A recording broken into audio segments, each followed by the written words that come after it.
What's going on, ladies and gentlemen, and welcome back to another episode of the FIFA 18 Road to Glory, episode number 38 today. And in today's episode, guys, we're going to be completing some FUT Champs gameplay. We're going to be completing our entire weekend league for you guys, with me only showing you about 4 of the games.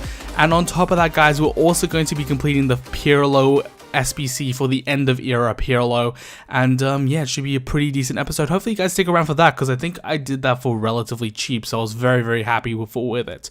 But yeah, let's get straight into the episode, guys, and let's start talking about our weekend league. While the weekend league games are going to be going on in the background, I originally had 6 games in this episode, but it was just too long. It was too long of an episode, so I had to cut it out. And yeah, this was a stressful weekend, guys. As you guys would have known, I was very pressed for time. I'm currently recording this before I leave off for the Christmas break, so right now it's like 9 AM on the 24th of the Sunday, and bro, it is rough. I'm so tired right now. I've played about 45 games in the past sort of like 1.5 days. It has been a rough journey for me, but yeah, we got through it. We managed to complete the weekend league, and it means that next weekend we can actually take a step back, because we needed 140 wins for elite, and you guys are gonna see by the way we finished that we actually did very well, considering our time constraints, all that sort of stuff. And the players I was coming up against this weekend was absolutely ridiculous. I think a lot of the casual players that don't really play that much weekend league really decided to take a break off weekend league this weekend, so they didn't really play that much weekend league, so it was just really me left with all the top sort of tier players, and it was pretty ridiculous. Right here you guys are gonna see that I forgot to actually show you guys the squad that was for this match, so that was a bit unfortunate, but it's okay. You guys can see the squad there, and it was actually a very cheap team, but this dude was actually insanely good. He was very good, and I actually ended up losing to him 1 game throughout this weekend. Unfortunately it wasn't this game, so you don't get to see me lose, but this was a very tough game. This was actually my last game of the Friday. I was 15-1. Actually, sorry, I was 14-1, and this game was to go 15-1, and you guys can see that we actually do manage to carry on with a win. But what was the big changes that we made? And of course we made some big signings last episode, and I think it's important to talk about them. So the first one was Goretzka, and I think Goretzka was a phenomenal change to go in from Vidal. I think Vidal wasn't bringing enough to the team. He wasn't outstanding. I think Goretzka is the next level. He's taller, he's stronger, he's faster, he's just a better overall CDM, and I think he's honestly better than Pogba, so the next player I'm probably going to replace in that midfield is going to be Paul Pogba. Even though he's first owner in the club, it's probably time we let him go if we're going to be bringing in someone like a Vieira sort of player. So that's what I'm thinking about, but it's going to be quite a bit of way off, because we haven't got the coins available.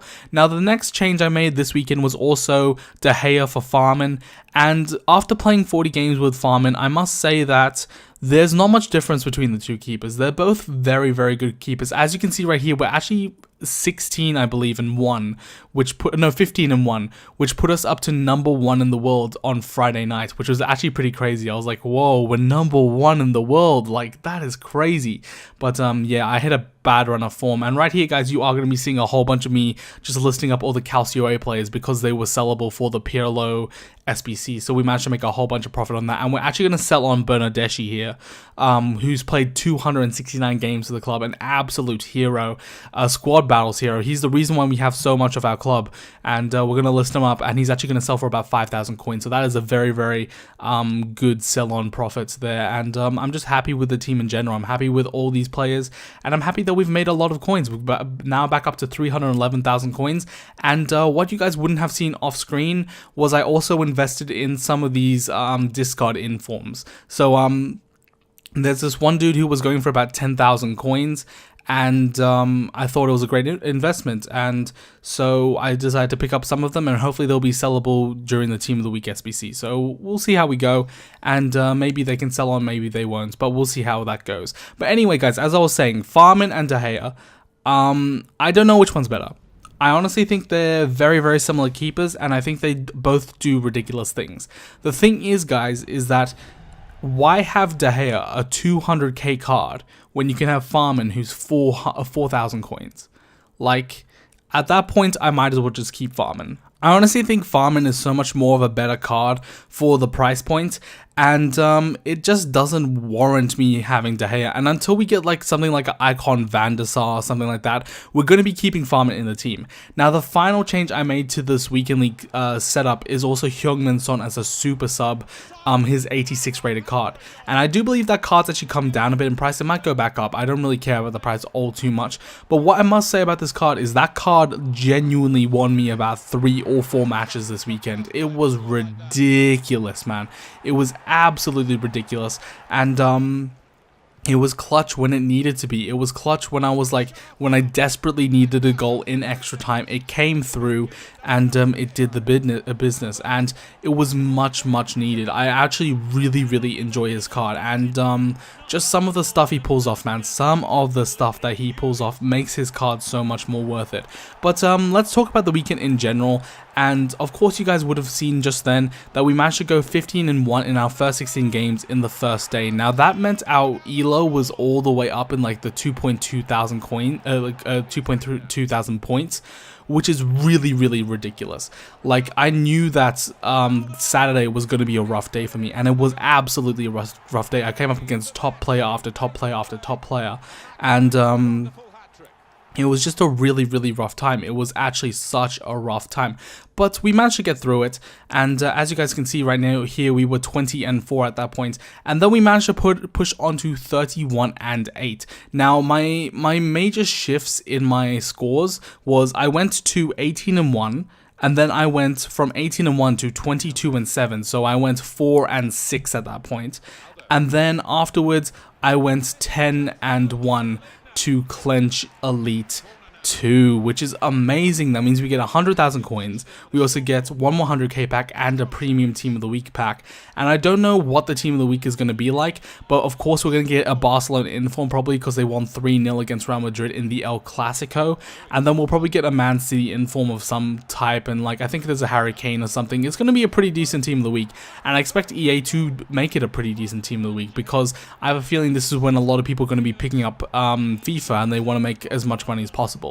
So I think we did pretty well. We did very well for the time period, and as you guys might tell, my voice is kind of like a bit croaky right now.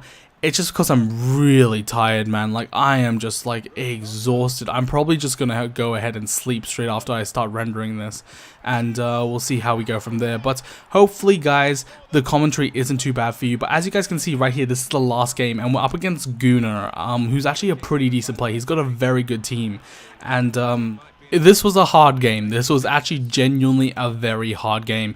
I went up 2-0 pretty early on, and then he switched, I believe, to a 4-2-3-1 wide or something. Actually, I think he remained in his 4-1-2-1-2 narrow, but then he put Henry to the cam or something. It just made it really hard to play, and he scores this brilliant long shot with Mbappe there. And at this point, I'm freaking out because we're 2-2. He's got the momentum, and we need this win for Elite 2. And right here, guys, he's going to score a brilliant cutback with Kyle Walker to make it 3-2. And at that point, you're thinking to yourself, oh no, this is what's going to happen. So what do you need at this point? Who else but Heung-min Son to step up? And he's just going to hit a banging finesse shot to make it 3-3 straight from kickoff. And we're pretty much straight back into this match. We're straight back into this match. And then finally, Alessandrini puts a ball into Alaba, the 1-2s. I don't know how Alessandrini misses that shot, but it bounces off the post and goes to Ronaldo. And in the 119th minute, guys, we managed to make it 4-3. And you guys should have seen me at like 2:30 a.m. just screaming my head off. Somewhat, not really. I didn't really want to make too much noise, but like just going, yeah, go.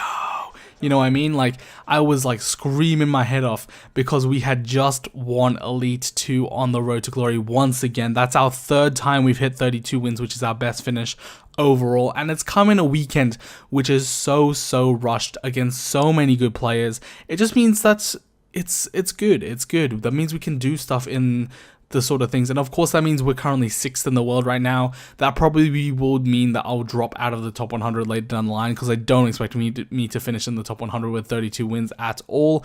But yeah, I'm very, very happy with the result, and especially since with the time constraint and all this sort of stuff, as you guys can see, I have 1 day and 15 hours remaining, which means I played everything within the first day in 9 hours, which is what, something like, I don't know, like 33 hours. Yeah, it was ridiculous. It was absolutely stupid how many games I played, but I'm very, very happy we got it done. And it means that next weekend we only need 17 wins to get Elite 1, so the pressure's off, and hopefully we can perform. Now right here, guys, I got to give credit to my good friend, your mate Brucey, and he, of course, you guys know he's a very, very good player, and we teamed up on this one because we both wanted to get this Pirlo card. So what we did was we tried to find each other on our online single matches, and we managed to find each other, and he actually managed to let me score, I think, like 10 or 11 goals to get both of the achievements, which is absolutely phenomenal. I have to say thank you to this dude. And just a class lad totally. But he allowed us to get the Pirlo Footman's card for pretty easy, which is very nice. We got that Pirlo Footman's card. As you can see, it doesn't have very good stats, especially in the key stats that we like to see: the sprint speed, the acceleration, the stamina. The composure is phenomenal, but the agility and balance just isn't there.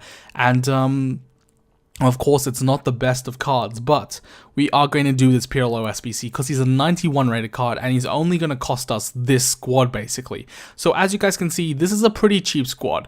I've packed Forsberg, Keita, I've packed a lot of those 83 Serie A dudes, and the only real player I paid for was Ribery. So we managed to complete the entirety of the squad for 16.25k because I bought Ribery a week earlier. So we managed to complete it for super cheap, and that means we get this 91 rated Pirlo for about 16 to like 20,000 coins.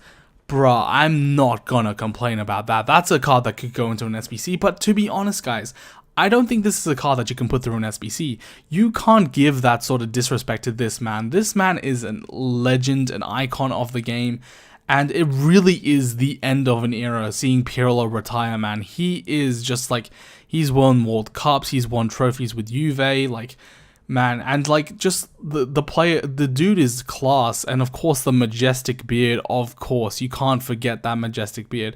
But yeah, the dude is absolutely just a class player. He's just so good technically, just passing, all that sort of stuff. So yeah, I don't know if I can get rid of this card, man. I'm a really big fan of Pirlo in real life, so yeah, I don't know. It's going to be hard for me to get rid of him, but he is a 91 rated card, so we might have to put him through an SBC later down the line. I'm not sure how many games I'll play with him, but on a shadow card, I'm pretty sure he goes Hullet Gang, which is pretty, oh no, not the physical, but he goes close to Hullet Gang, which is pretty decent, so we might have to try that card out later down the line. But it's good that we finally got him into the club, and I'm pretty happy with that. Now right here, guys, we're going to open up our final 2 packs that we got for completing the Pirlo SBC. This one, of course, is untradeable. It's a 7.5k pack, and we get pretty much nothing out of it. However, guys, in our 15k pack, we actually managed to pull a Laporte, who's going to go for 8.7 thousand coins at the time of recording this, which is absolutely amazing. And yeah, just a really great pull, and he's gonna just give us a few more coins to use in our club and put us up to about 340 to 350,000 coins, which is amazing. It's amazing. So we're slowly building up that coin total once again, guys, and by like a couple weeks from now, I think we'll be going to be making our next big upgrade. And I think it's time we make the jump. I think it's time we make the jump. If we look at the team, and the team is going to come up for you guys right now, the only real wink leagues I can see in this is Bailly, Pogba, and Rui Costa. Those are the 3 guys I'm like, they're good, but they're not good enough. Like, Alaba is world class, same with Boateng, same with Goretzka. Messi, Ronaldo, Suarez doesn't need to be explained, and I love Aurier, man. Aurier is such a good right back. So the only real players I can think of upgrading are those 3. So I'll have to think about it. I'll have to see what I want to do. But I do think that our next grade is probably going to be Bailly, and we're probably going to be getting an icon centre back. Maybe a Desai, maybe someone like a Rio Ferdinand. could be a possibility, means that Pogba does drop in chemistry, but that could be alright. But that's going to wrap it up for this episode, guys. Hopefully you did enjoy it. Next episode, guys, we're going to be catching you guys all up to date with all of the FUT stuff that has gone over the past couple of days while I have been off camera, and hopefully it should be interesting. But that's going to do it for this episode, guys. Hopefully you did enjoy it. Hopefully you were okay with my lowish sort of energy. I'm just extremely exhausted, so I really do apologize it. But if you did enjoy this video, don't forget to smash a big old thumbs up, drop a subscribe down below, and leave a comment as always. But until next time, guys, I'll see you guys in the next FIFA 18 Road to Glory episode. So see you guys next time, and peace. Whenever your heart is broken, don't ever forget you're golden. I will find the light in your soul.